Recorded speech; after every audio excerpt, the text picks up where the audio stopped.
O Paraguai se inspirou em Bukele e o próprio presidente do Paraguai já reconheceu isso. Nesse vídeo nós vamos falar sobre o Paraguai, um país que não tem lá as economias mais desenvolvidas do mundo, mas que tem chamado a atenção dos brasileiros cada vez mais pelo ambiente convidativo que eles estão empenhados em nos oferecer. Nesse vídeo nós vamos falar sobre o Paraguai, vamos falar sobre Santiago Peña, o presidente de lá, sobre Nayib Bukele, sobre Javier Milei, vamos falar sobre tudo isso, mas diferente do que é o habitual aqui no canal, no qual nós falamos muito mais sobre as questões tributárias e do ambiente de negócios favorável à internacionalização que diferentes países podem oferecer para você que é empreendedor expatriado. No vídeo de hoje eu quero abordar também a questão da segurança pública e mostrar o que esses países, diferentemente do Brasil que está um caos, têm feito para poder tornar o lugar mais seguro. Pois bem, antes de entrar nessa pauta, eu preciso fazer um convite. Se você se interessa por assuntos como pagar menos impostos através de internacionalização, ter contas no exterior com sigilo, fazer um planejamento patrimonial através de empresas offshore ou ainda buscar o segundo passaporte, autorização para residência no exterior, então nesse caso você não pode deixar de conferir o nosso serviço de assinatura, o Capital Global Report, que custa apenas R$ 89,90 por mês e que lá tem conteúdo exclusivo sobre tudo isso. Eu vou deixar o link aqui na descrição desse vídeo e também no primeiro comentário. Eu estou bastante entusiasmado com esses relatórios que nós estamos fazendo produção frequente para os nossos assinantes por lá. Em menos de uma semana já bateram mais do que 100 pessoas inscritas nesse serviço, certo? E é claro, para algo mais personalizado, entre em contato conosco pelo site ou pelo e-mail que também vão estar na descrição. Agora sim, vamos falar sobre o Paraguai. E depois que El Salvador, lá em cima na América,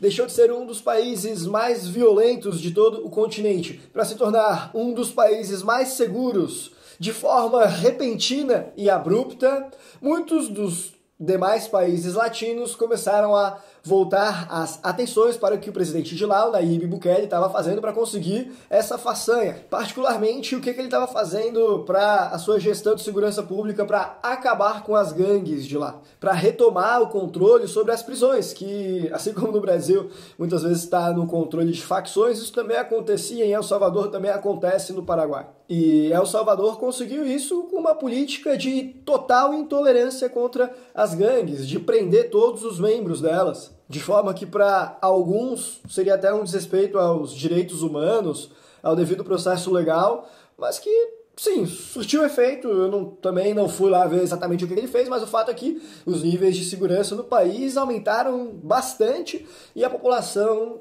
parece ter aprovado essas medidas. Inspirado por isso, Santiago Peña, que é o presidente do Paraguai, ele também quer acabar de forma abrupta com o crime no país. E ele identifica o microtráfico, aquele que acontece muitas vezes sendo chefiado por ordens que vêm de dentro das prisões, como o principal problema da segurança pública do país. E ele quer combater isso aí com pulso firme. E aí ele tem realizado operações nacionais para recuperar o controle das prisões paraguaias, que muitas vezes está na mão de facção brasileira, por exemplo. Sim, eles estão lá também, atacando o que para ele é a raiz da segurança pública, a raiz do problema do país. E ele considera que ter uma política de mão firme no combate ao microtráfico e retomada do controle das prisões é a única saída para que eles consigam retomar a segurança pública do país. O Paraguai ele já não é um país tão violento quanto o Brasil, muito menos quanto era El Salvador antes do Nayib Bukele.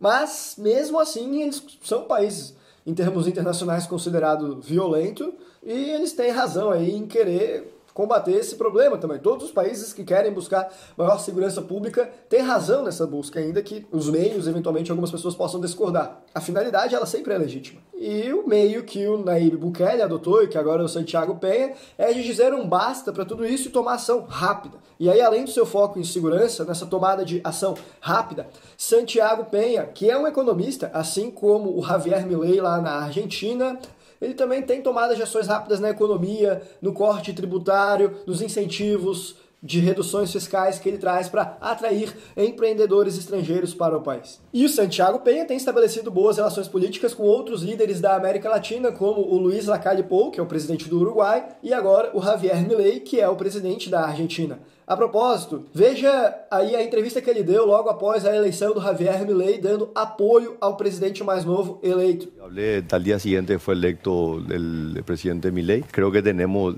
varias coincidencias en el sentido. Hablé por teléfono con él. Al día siguiente, muy bien. Le dije, mira, quiero que sepa, tengo una enorme vocación de integración. Paraguay necesita a la Argentina, Paraguay necesita que estemos juntos. Creo que hay muchísimos temas en común y ayuda mucho vamos a tener um linguagem muito similar, verdade? Os dois somos economistas. E na mesma linha, em uma entrevista que ele prestou para um peronista muito famoso da Argentina, assim que o Javier Milei foi eleito, questionando quais que seriam os conselhos que ele poderia dar para o Javier Milei, agora que ele assumiu a presidência, ele também falou em ação rápida. Falou que o tempo da burocracia é muito mais lento do que o tempo no qual as medidas precisam ser tomadas. E se ele fosse dar alguma sugestão, seria para não perder tempo, veja aí na tela. ¿Qué es lo primero que tendría que hacer, según su saber y entender, ¿no? En mi experiencia, yo soy una persona relativamente joven en esto, pero viví ya varios gobiernos. Yo ya fui ministro de Hacienda, fui director del Banco Central. El tiempo pasa muy rápido. Y las burocracias, y yo fui parte de una burocracia, y yo luché contra esa burocracia que tiene tiempos diferentes al tiempo político, ¿verdad? Y luego cuando llegué con un mandato popular me di cuenta, no hay tiempo que perder.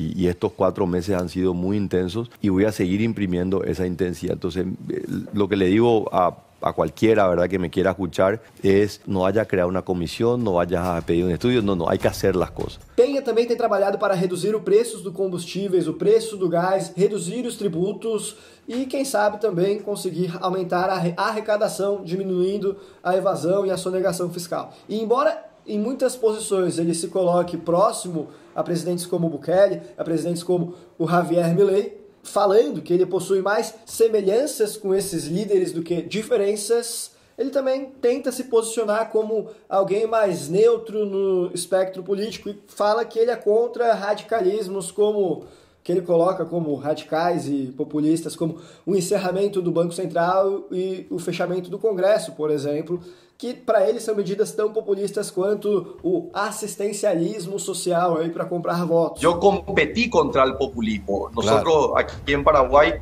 tuvimos un proyecto populista, un proyecto que decía quememos todo, cerremos todo, tenemos que cerrar el Banco Central, tenemos que quemar el Congreso. Yo no creo en ese modelo. Había otro modelo que decía acá tenemos que regalar todo, tenemos que darle pensiones a todo el mundo. Yo competí contra eso y le dije a los paraguayos, hay un camino en donde nosotros tenemos que perseverar, que es la educación, que es la salud, la inversión en infraestructura, hacer bien las cosas, ser serios, y eso va a permitir que los paraguayos podamos progresar. O sea, populismo de derecha o populismo de izquierda. El populismo es malo de ambos lados. Exactamente, tiene las mismas características.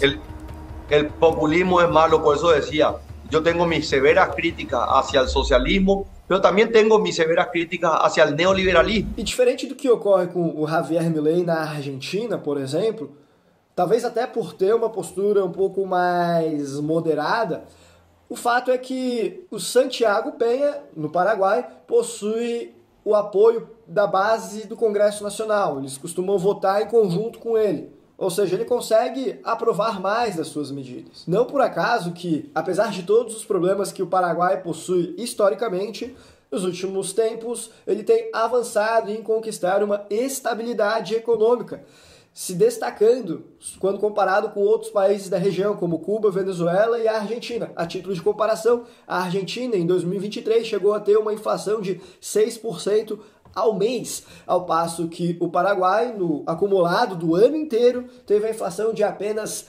3%. Metade e em um período 12 vezes maior. E sobre assistencialismo social, que é um tema que tem um forte apelo em toda a América Latina. Os latinos, eles querem assim um Estado assistencialista de forma geral. Sobre isso, Santiago Penha também não conseguiria cortar, porque seria uma medida muito impopular. Mas ele tem uma posição de que a melhor política social é a geração de empregos e que esses programas de renda básica e tudo mais, eles devem ser limitados de forma tem limite temporal aí só para resgatar a pessoa que está em condições piores para já reinseri-la na economia, de modo que ela consiga alcançar a autossuficiência. Ou seja, esses programas têm que ter um prazo. Tem que ser com ação rápida e com prazo. O que é uma postura diferente do que prevalece em toda a América Latina em termos históricos, que é de querer alimentar e crescer esses programas e mantê-los de forma perpétua. Bom, Santiago Peña quer que sejam transitórios, ao menos é o que ele fala no discurso, mas já diria Milton Friedman, não há nada mais transitório do que uma política do governo. Em todo caso, veja aí o que falou Santiago Peña sobre isso. ¿Es cierto que tienen 3 impuestos, 10, 10, 10? Tenemos 3 impuestos, esta fue una reforma que hicimos hace 20 años, fue muy exitosa, disminuimos el impuesto a la renta del 30% al 10%, establecimos un impuesto al valor agregado, un IVA de tasas máximas del 10%, hay muchos productos que están por debajo del 10%, y tenemos un impuesto a la renta personal que tiene una tasa máxima del 10%, pero en realidad es un impuesto que es 100% deducible. Estado pequeno, inflação estável, políticas de segurança pública, estabilidade econômica, são alguns dos pilares que movem as ideias de Santiago Peña para o Paraguai. E é claro, os cortes de tributos são essenciais para atrair empreendedores e, sim, ele tem conseguido melhorar a arrecadação com isso. Ao menos é o que ele tem dito por aí. ¿Y el Estado, planes sociales, etcétera, cuentan con esa necesidad o acá nada y acá recaudo lo menos posible? La mejor política social es la generación de empleo. Nosotros tenemos programas sociales, tenemos programas de transferencia condicionadas por un tiempo limitado y esto está condicionado a que los chicos vayan al colegio, se pongan las vacunas y tengan una serie de requisitos formales por parte de la familia que obviamente llegado un cierto tiempo eso se tiene que discontinuar y ya tienen que entrar otros proyectos, otros programas já mais com um componente produtivo. E em um contexto como esse, nós vemos que sim, o Paraguai tem lá os seus problemas com narcotráfico, problemas com violência, problemas com corrupção. É um país que ainda tem sim muita pobreza, mas é um país que está apontado na direção correta, de tornar o ambiente mais amistoso para o investidor, de facilitar para que empreendedores se instalem por lá, reduzindo alíquotas de impostos, seja para empresas, seja para pessoa física, seja para importação, seja para exportação, fazendo programas para atrair o capital estrangeiro e, é claro, também na ideia de tornar o país um ambiente mais seguro, para que você não tenha medo de migrar para lá e andar nas ruas. É por isso que muitos brasileiros têm olhado com mais atenção para o Paraguai. É por isso que muitos alemães, na época do vírus, também preferiram migrar para o Paraguai. O país tem sim chamado a atenção da comunidade internacional. Eu já fui para o Paraguai algumas vezes, em algumas ocasiões já passei mais de mês lá. Eu cheguei a ter negócios no Paraguai e, aliás, em alguns poucos dias eu estou indo lá novamente para atender um cliente. Além do que, gravar vídeos aqui para o canal também, ou para o nosso conteúdo exclusivo, é claro. Novidades virão por aí. E em todas as vezes que eu vou para o Paraguai, eu fico com uma sensação de aquele país é um lugar que tem sim muita oportunidade para se fazer dinheiro, mas é um país que ainda está muito atrasado. Ainda tem muitos problemas a serem combatidos. Diferente de quando eu vou para a Argentina, que é um país que eu me sinto confortável, porque tem uma boa infraestrutura. Mas assim, a Argentina por muito tempo, por décadas, ficou indo na direção errada. Desde o peronismo lá, acho que desde a década de 20 do século passado, eles fizeram tudo errado na economia, ou quase tudo. E o sucesso que eles têm até hoje é uma herança da riqueza e da riqueza cultural que eles tiveram de tempos atrás. É diferente do Paraguai, que por muito tempo foi um país muito pobre e que começou a tomar decisões acertadas, então, olhando no futuro, muito provavelmente vai ser um país muito melhor. É um país que muito tem me chamado a atenção, e não só minha, como de diversos clientes da capital global. Por muito tempo, uma das demandas que nós mais tivemos por aqui foi a abertura de empresas offshore para fins de investimentos no exterior. Mas, mais recentemente, até pelo que tem ocorrido no Brasil, de aumento de tributação e tudo mais, nós temos notado uma demanda crescente de empreendedores brasileiros interessados em fazer uma residência legal no Paraguai, também no Uruguai, mas nesse vídeo específico as questões do Paraguai, é um país que tem chamado a atenção para se instalar, para abrir uma empresa, para aproveitar da lei da maquila. Pensando em tudo isso, nós já gravamos diversos vídeos sobre esse assunto aqui no canal, e aí eu vou deixar uma playlist exclusiva na qual eu condensei todo esse conteúdo para que você possa ver questões relativas a ele. Eu vou deixar essa playlist aqui no izinho. E eu vou deixar um vídeo sobre residência legal na tela final para que você possa conferir. Residência legal no Paraguai, qual que é o trâmite, o que você precisa. Um abraço e até a próxima.